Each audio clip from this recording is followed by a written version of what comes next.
So on this Thanksgiving, let us give thanks.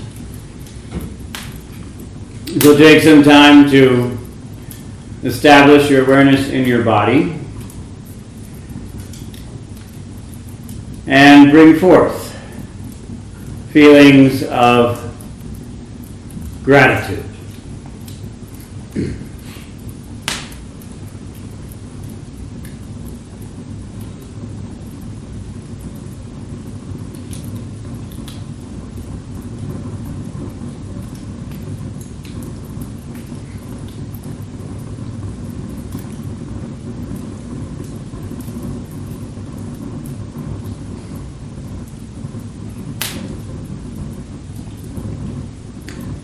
You can hear, and as soon as we did that, the fire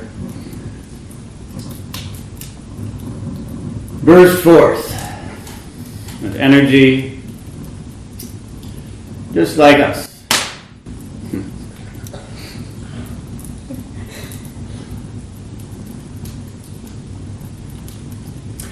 We also are this fire. Now feel this gratitude bursting forth in your heart, in your body.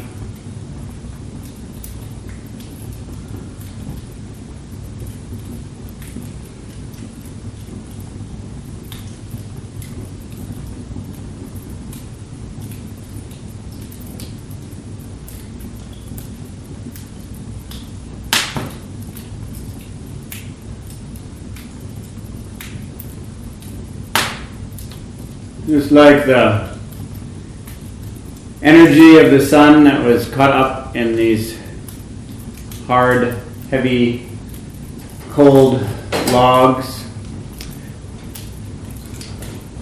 And it's near other logs. They each give each other energy and burn each other up. And that energy is released from that individual form, released into the world. Just the same with our hearts. In this community, our hardened individuality is burned up. The energy is freed to fill the world.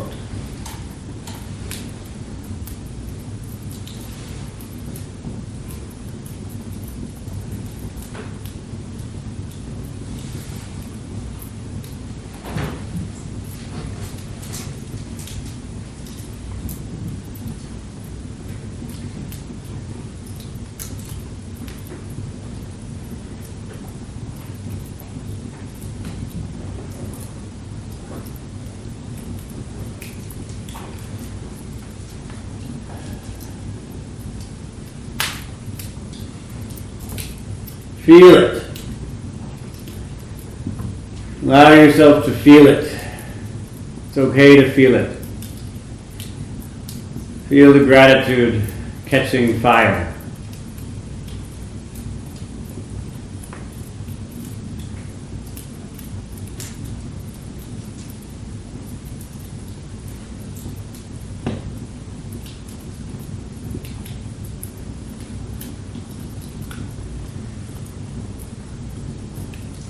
Burning up in the sense of conflict, burning up the complaints, burning up the sense of melancholy or loneliness.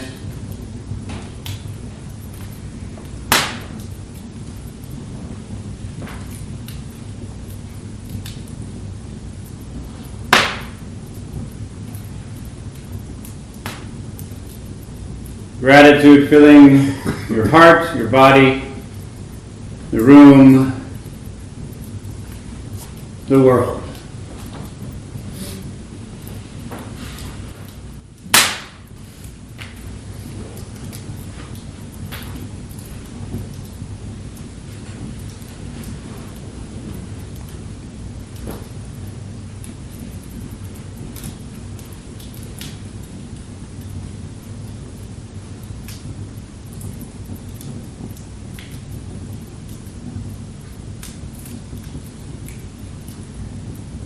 And let us give thanks for two things in particular that we so often forget. So often forget to offer our gratefulness to. First, this great earth.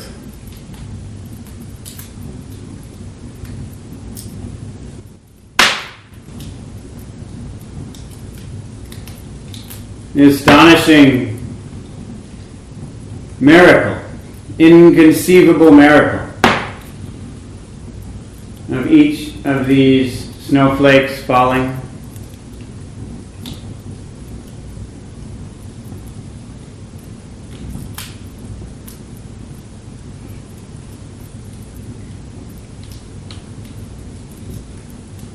Of the sun shining just right every day,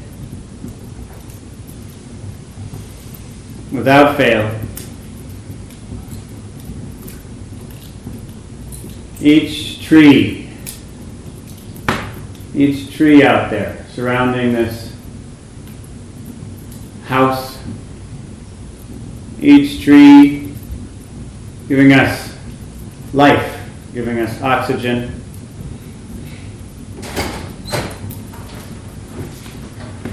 giving us inspiration, out of which we made this house.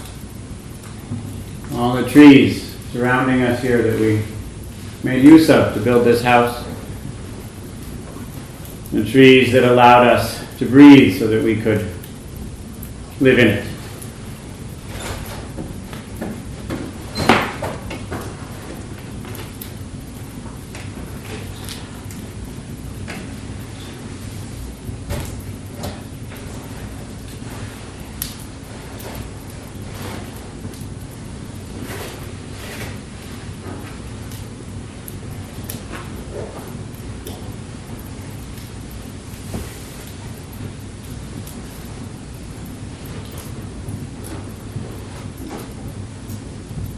Each kind of tree, the maples, of course, the beech, the oaks, the birch,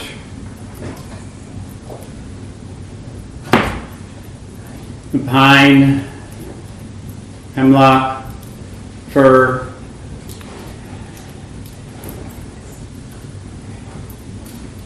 the fungi under the soil, caring for the forest.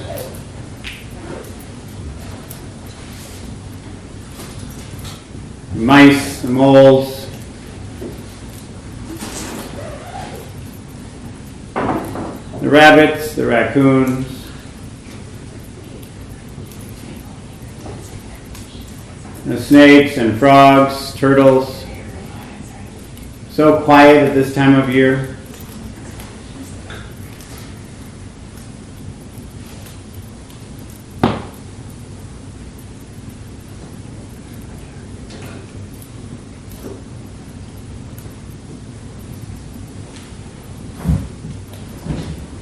The geese who have flown by, calling out to us, see you soon, see you next year.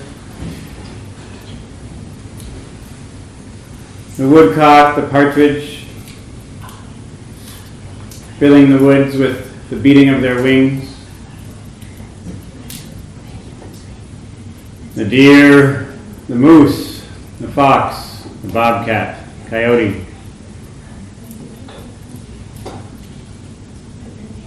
Each we can be thankful for as they add their special beauty to our world. We extend our gratefulness, our gratitude, our thankfulness to this great earth and each living thing.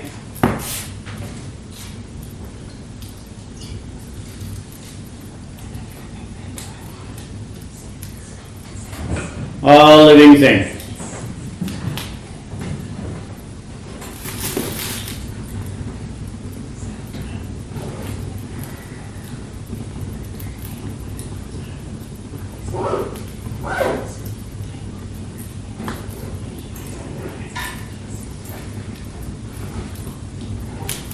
Acknowledging that this beauty, this life of this planet is completely beyond our comprehension.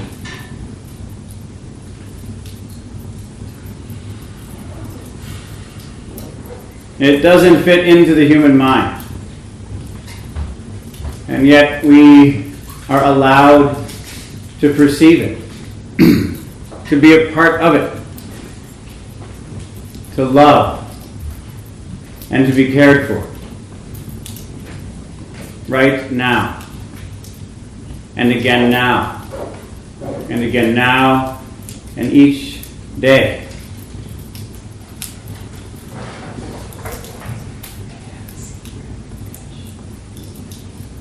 How can we not rejoice?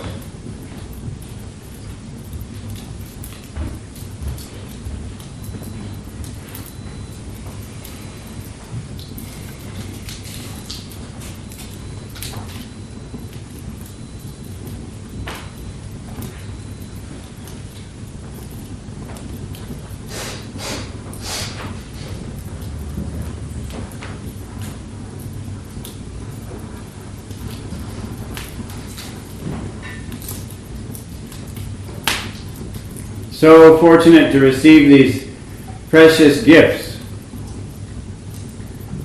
that we didn't create. And yet we receive them moment after moment, whether we know it or not, whether we're grateful or not. The gift is still given to us.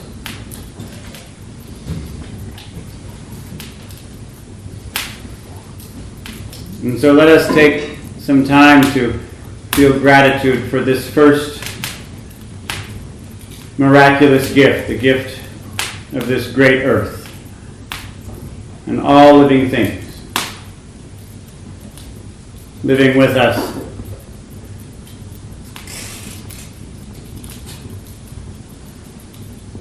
Together here.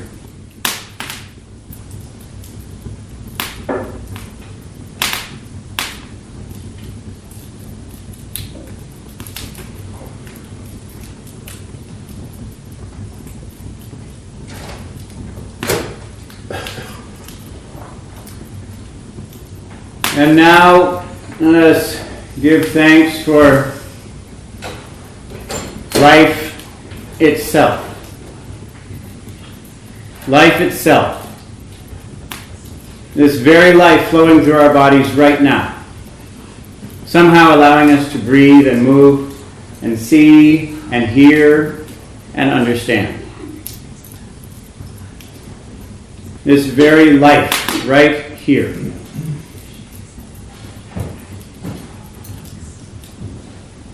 Let us be thankful, grateful.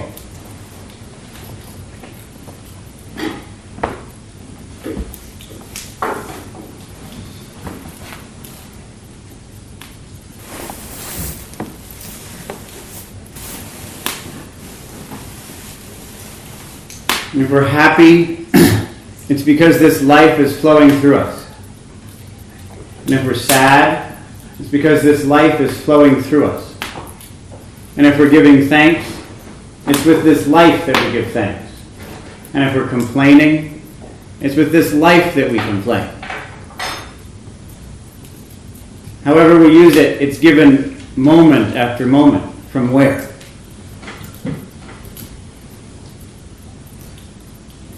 Moment after moment.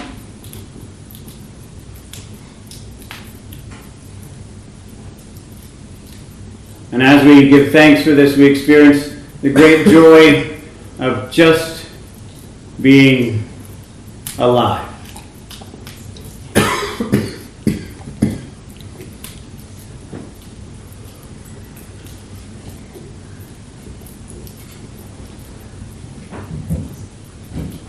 And when we experience this great joy, we know that this joy is enough for me. We experience this great joy of just being alive, then we know with certainty that this joy is enough for me. I don't need more than this ever. Which means I can give my entire life to the service of all living things. There's a great relief in that. And finally, it's as if everything was backwards and suddenly it's forwards again. Everything was inside out and finally it's right side in. Everything was upside down and finally it's right side up. Everything aligned. And then this smallest of things, the life that flows through my body right now, and the largest of things, the life that carries this planet, are one without conflict.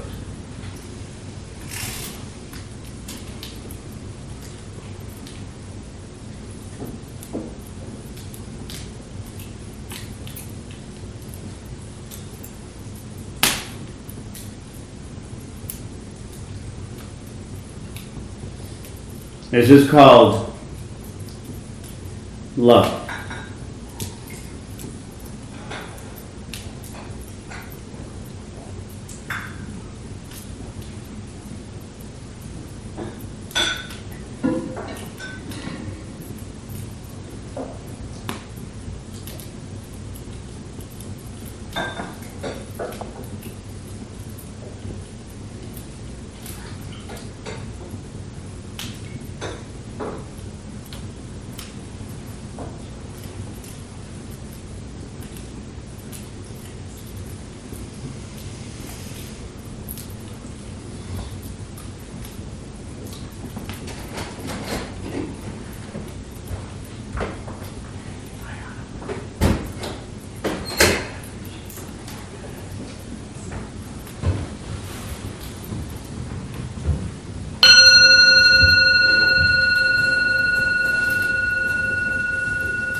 Well, that was a lot to be grateful for, but I'm also grateful, even beyond that, for your presence here. That you have come. You've come all the way to us. Feels fantastic.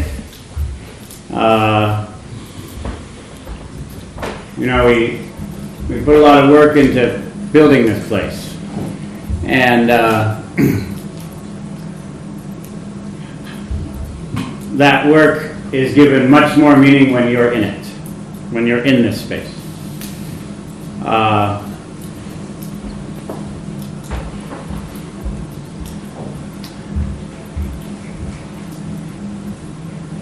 It's a wonderful place to be. It's a wonderful community to be a part of. And the more people who are here with us, the more people who connect with us here where we live, the more our lives are vibrant, and the more we feel, as I say, love.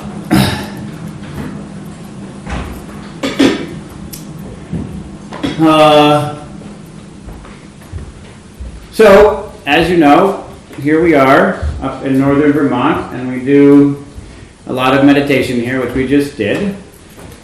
But we are not, you could say, cloistered. We're not separate. The sense of a monastery as being something separate, something distant from society, is what's a diplomatic way of saying misguided? Misguided? It's probably the most diplomatic word, right? Misguided. It's misguided.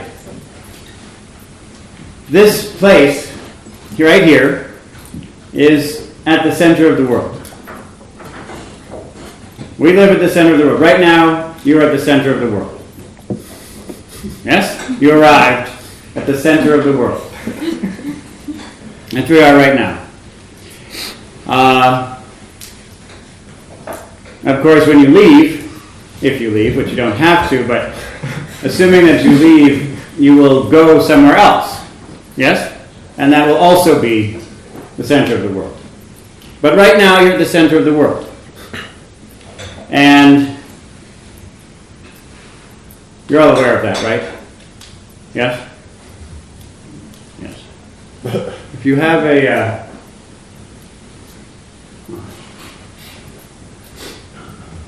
Can I have that cushion? So let's just pretend that this is a sphere. You know, it's close enough to a sphere. Just use a little bit of imagination. It's a sphere. It actually works better. Just assume it's a sphere. So you'll note that if you observe the surface of the sphere, you look at the surface of the sphere, this could be the Earth, right? This is the Earth. It's just... The flat Earth. Well, it's not flat. It's a sphere, remember? It's not flat. This is a sphere. This is a representation of the Earth because the Earth is also round, like this sphere. So you consider this planet, this world. If you look at this point right there, yes, on the surface of this sphere, there's a point right there. And this point is at the center of the surface of the sphere. Mm-hmm. Did you get it?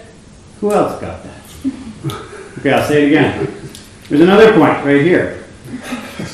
This point right here is at the exact center of the surface of this sphere. Did you get that? More people seem to have got it. We'll do it one more time. This point right there, this one, I'm talking about this particular one right here. This one, if you observe the whole surface of this sphere, yes? I'm talking about this point. That one is at the precise center of the surface of the sphere. Did everyone get it? No. I appreciate that. I'll help her out. What? I'll help her out with it. Okay. So this point here is at the center of the sphere, and this one is 2, and this one is 2, and this one is 2. So this particular point, you could say, is like Maple here in Lowell. Yes? Wherever you... So if you leave, which you don't have to, but if you were to leave, you might go here. That would be at the center. You could go here. That would be the center. Or here. That would also be the center. Or here. That would be the center. But this sense that I'm going to go to, say, Lowell and go to the Monastic Academy and thereby leave the world, thereby go somewhere else that's separate from the world and not at the center of the world, this is delusion. You can't do it. You can try. You can try to go from here to here. You'll be at the center, or here, center, here, center. You can't leave wherever you are. You cannot leave the center of the world. You live, whether you're here or not, at the center of the world. You are the center of the world. It just is how it is. You can't escape it. You can try to escape it. Most of us do. But we fail. And that's good. It's wonderful that the world is set up that way. Because we can't avoid, whatever we do, our connections. And those connections are the purpose, as far as I'm concerned, of Thanksgiving. Wherever you are, you're in relationship with everywhere else. Whatever you do, you're in relationship with everyone else. And that connection, that relationship, that inescapable relationship is the magic that we're grateful for on a day like this. It's magic. It's a miracle. We practice, we meditate, we follow ethical behavior. We attempt to find insights so that we will live in a state of gratitude for our relationships. That's the purpose of the practice. We live so that others in relationship with us are grateful for our place in their lives. That's the purpose of this practice. That's why we practice, so that we constantly experience gratitude for our relationships, and so that everyone in relationship with us feels gratitude for us. That's why we practice. That's the point of it. Because whatever we do, we're still the center of the world. Whatever we think, we're still the center of the world. Whatever that is. We can say a nice thing, we can say a mean thing, we can say a smart thing, we can say a foolish thing. We're still at the center of the world. Those things change, but our relationships remain. And these relationships are utterly miraculous. They would allow the snow to fall. They would allow this talk to be given. Would allow us to eat this sacred food. They would allow us to experience the joy that I was talking about. And that joy is at the core of service. At the core of being of benefit in the world. This centeredness, this relationness, connectedness, is also what allows us, what makes it possible for us to experience compassion, which is to say concern, which is to say sorrow or grieving for the suffering that we and others with whom we're in relation experience. And this also is a source of, a basis of, a foundation of gratitude, because it is quite amazing, you know. We here, everyone in this room right now, all of us, are in a position to be of service, to experience compassion and be helpful. And I know for myself, and I also know I know you. And I know almost all of you quite well. And I know that for us, if we're given the choice between being someone who can help and being someone who needs help, we would choose, I would rather be the person who can help. We like that more. It's a nicer position to be in. It's really quite gratifying. Yes? It's not a terrible position to be in. On the contrary, it's something that we can be grateful for. It's amazing. I am in a position to help. We're not always in that position. Yes? But many people are not in a position to help in the way that we can. I know, certainly in my own case, I've gone through times in my life when I was not in a position to help.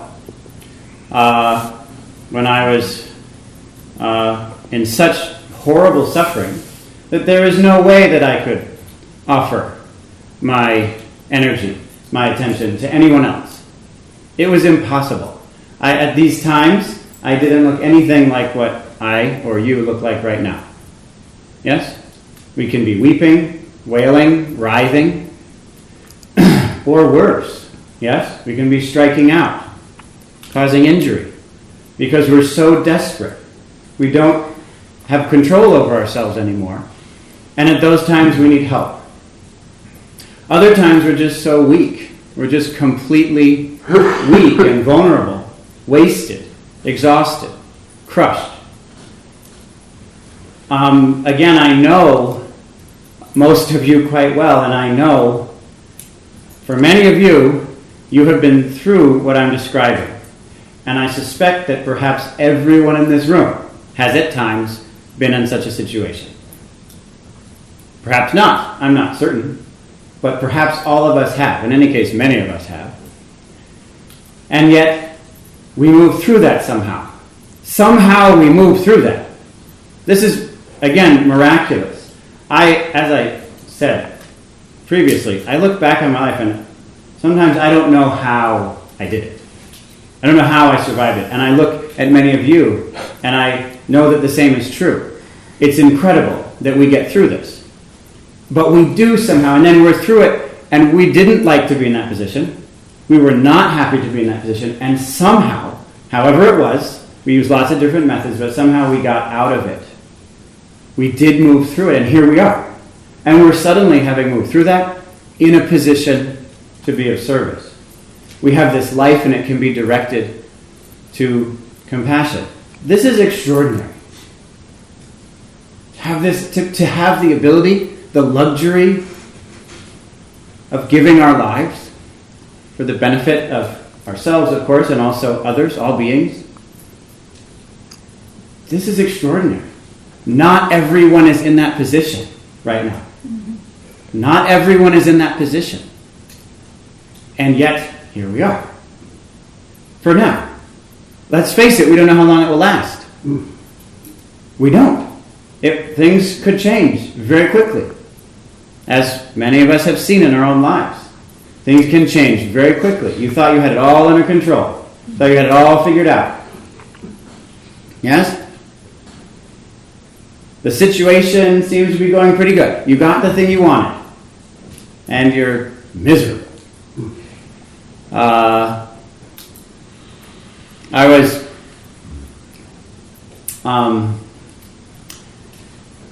recently having tea with a good friend of mine, the famous Josh, who some of you know, but for most of you he's just a legend. And I think that's good. I like his growing legendary status in this community. So Josh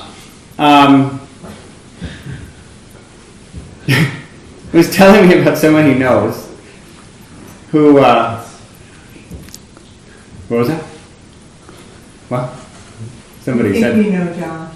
You know Josh? We think we do. You know who it is? Hey, Josh. Could be the same one. It could be the same one. Could be. Let's not find out. Don't say anything more. So Josh, the legend, the infinitely wise, was talking to me about someone who he knows very well. And she has wanted something for a long time. She's wanted something so much with her whole heart for a long time. She's talked about it for years. She struggled to find a way to get this thing for a long time. And finally, she has succeeded. And now she has it. She has the thing that she wanted for so long. So you tell me, is she happy or miserable? Miserable. And Josh was talking about it. It was so funny. We were having tea. He was talking about it, and he said, well, what happened basically, as far as I could tell, was that she got to the point, having worked so hard for this, and then she got it, and didn't work out the way she thought, that she opened the contract. And she had to read through the contract. And she saw, in fact, it says right there, in bold print, when you get what you want, it will have a negligible effect on your happiness. She had to admit it, this contract that she had signed with God. And you know the contract I'm talking about? It's a significant contract. You sign it in order to get born. Yes? You have to sign it. You have to. We all signed it. And God described the whole thing to us really clearly. He went through it very clause by clause. One of them is, and we forgot, one of them is you have to die. We feel like, I don't know if that's in the contract. It's there. You'll find it. So another clause is, when you get what you want, it won't really make any difference to how happy, satisfied you are. It just won't. Sorry. It even says sorry. But it's there. So she found it, and she called up her lawyer, and they went over it, word by word, and he said, I've tried to fight this several times in my career, and we've never had much success, but it's worth it to me. So they called up God's lawyer, and God's lawyer came, and they talked it out, and they said, this clause doesn't really seem fair, so can we just strike it from the contract? And God's lawyer sort of chuckled and said, no, no, we can't. And so they described how convenient it would be, how useful it would be if they could just take that one clause out. And God's lawyer said, yeah, other people already thought of that, and we decided against it. And so they went and talked, and she had a good idea. She suggested to the lawyer, and so they went back and presented this idea. They said, well, when God was explaining this to her, she intentionally ignored what he was saying. And so couldn't we eliminate this clause due to willful ignorance? That seems like a good argument. And again, sort of, no. That's not a good reason. And so she's had to just face it, that you get what you want and then you're not happy. When we see that, our lives kind of fall apart. The whole thing starts to crumble. This whole charade starts to disintegrate. And that's very difficult. It's quite painful. But it's also a huge opportunity, because this clause, which is in blinking red letters, yes, on the heavenly papyrus, apparently you can do that. Blinking red. When you get what you want, you won't be any happier than when you didn't have what you want. When we really face that, when we look at that, then we can start to look for, well, then what is it that does give us happiness, that does change how happy we are? See? It wasn't getting what you wanted. Right? None of you, who, raise your hand if you were thinking, but that a dog could run through the room. You were thinking that? Oh yes, but before that. Right? So something happens, some kind of unexpected life blossoms in your life. That actually makes us happy. That actually causes wonder, rapture. Not, and actually, beyond that, the very act of wishing that it would happen often decreases the happiness when it actually happens. So, we're in a position to awaken to something, to a life larger than the one we wanted. A life that we didn't want. Yes? That's the life that makes us happy. The life that you didn't want. That's the one. Yes. That's the one. And when we experience this deeply, when we are given the opportunity to experience it deeply, it automatically brings us into communion with this larger life, and that automatically causes us to behave in compassionate and caring ways. When I work hard here, it's tough, lots of problems come up in my own life, and yet I continue on because I'm in community. I'm part of a life greater than my own. And seeing others, seeing the residents here, for example, struggle, try, fail, struggle again, try, fail, struggle again. Of course, I'm very happy when there's success. Somebody's struggling and there's a big breakthrough and a big shift. That makes me very happy. But honestly, I find it more inspiring. The failure is actually more inspiring to me. When I'm struggling and I recall, yes, so it's true, so-and-so really struggled. And they kept struggling. Right now I'm struggling, but they did. I think I can do this. That's what carries me through.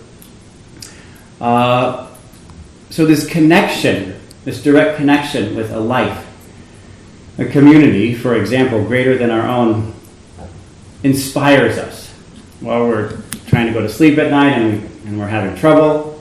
We wake up in the morning and we don't know if we can get up because it's hard.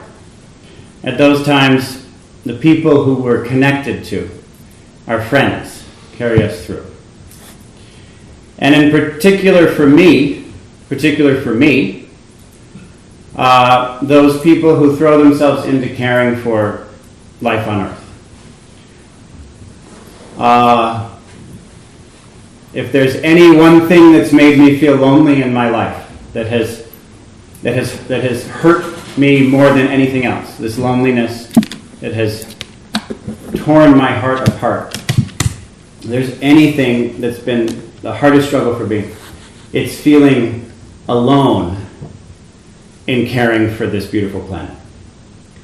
Seeing how sadly rare it is that is the number one priority for a person, as it is for me. And so when there are people who sacrifice, who suffer, who fail, in order to be of service to this great world, I'm inspired. And now is my opportunity on this Thanksgiving to give thanks for such people. So, of course, I'm grateful for everyone here.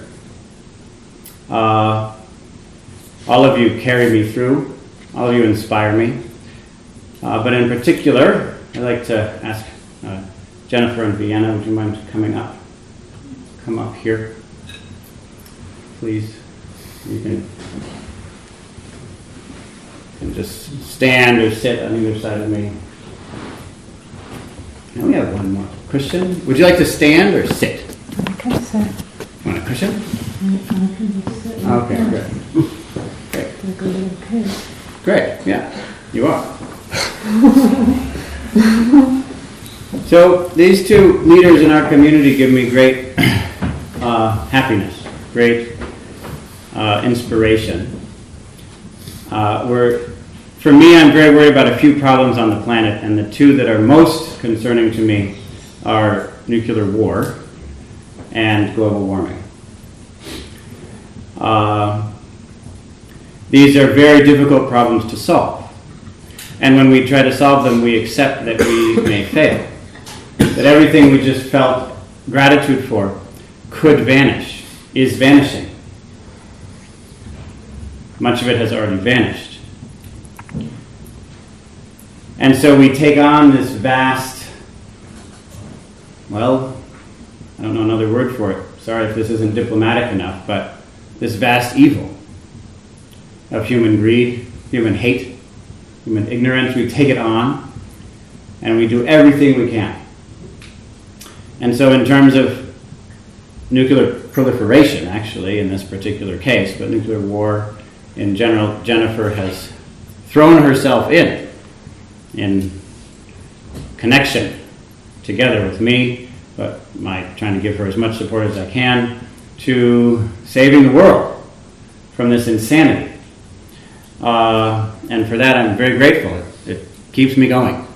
It gives me faith in myself also, but in all of us, that you would do that. Because you're like us. You're not special. Right? She's not. She's a completely ordinary, let's face it, right? Hey, that's my wife. Sad, confused, weak, tangled,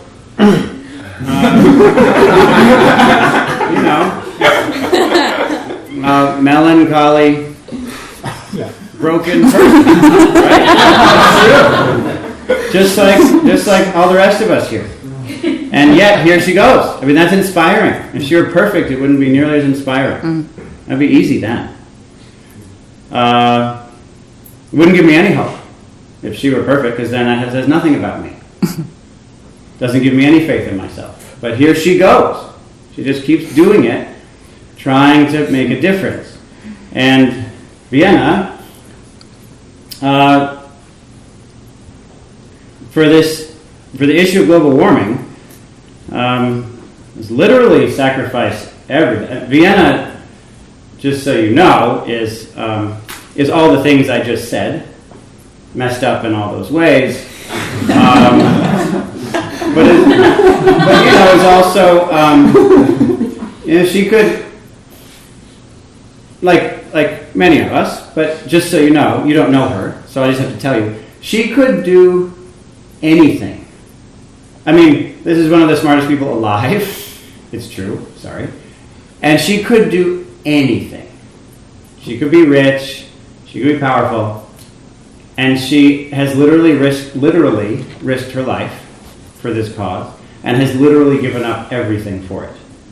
This is literally true for the issue of global warming, to try to change the way humanity lives. This is real. This is a real person who has really done that. And again, it gives me faith. It gives me hope. It gives me belief. And for that, I'm enormously grateful. So thank you, and thank you for your work. I do what I can to support you, the little bits that I can do here and there, and I would ask that we all do that. There's plenty of ways we can partner with the efforts around the stationing of nuclear weapons here in Vermont. We can partner with Jennifer in many ways, and we can partner with Vienna in many ways. She's giving a presentation at the World Economic Forum.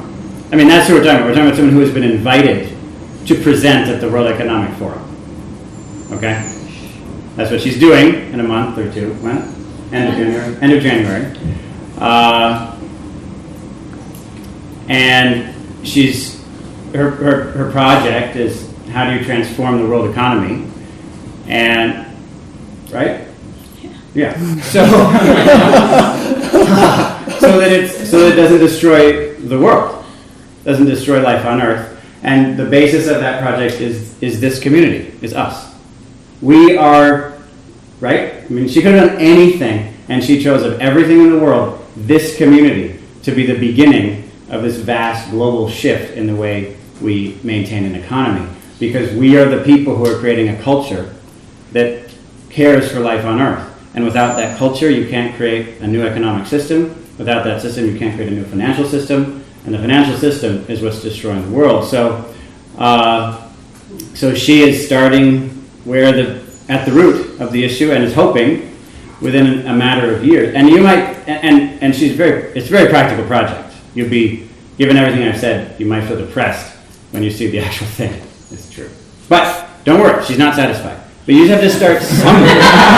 You just start somewhere, and the goal is to start at a place where you can have an economy that is priceless, a priceless economy, which is to say, an economy that's not based on money. So she's, with others, is creating a system that she is giving to us that we can use. So again, you can help her. These computers or something?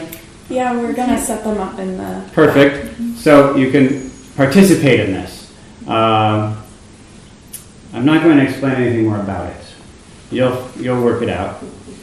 But when I see people really sacrificing, and I see people giving themselves to this degree of love, to this overwhelming compassion, I myself, before I left several months ago, I talked about everything that we've done here. Some of you may have been at this talk. The talk was, okay, here are all the things we've done, and was it worth it? All the sacrifices that we've made. All the sacrifices, if you don't mind my saying, that I have made. Was it worth it? Because these are real sacrifices. I hope that you can feel that. We are real people who have really sacrificed real things that we didn't have to. And you can't help but wonder, was it worth it? I'm sorry, we're human beings who we wonder. I've given up so much. I would have liked all those things. And I can never have them now. Was it worth it? And I can tell you that when I connect with people such as these two, and also all of us, when you come here and are with us and connect, these are the times when I know that the answer is yes, it was worth it. It was all worth it. So I'm very grateful for this community, grateful for our efforts to be of benefit to this beautiful world, and I'm grateful that now we get to sit down and eat and together. To have a meal together is sacred. It's an incredible opportunity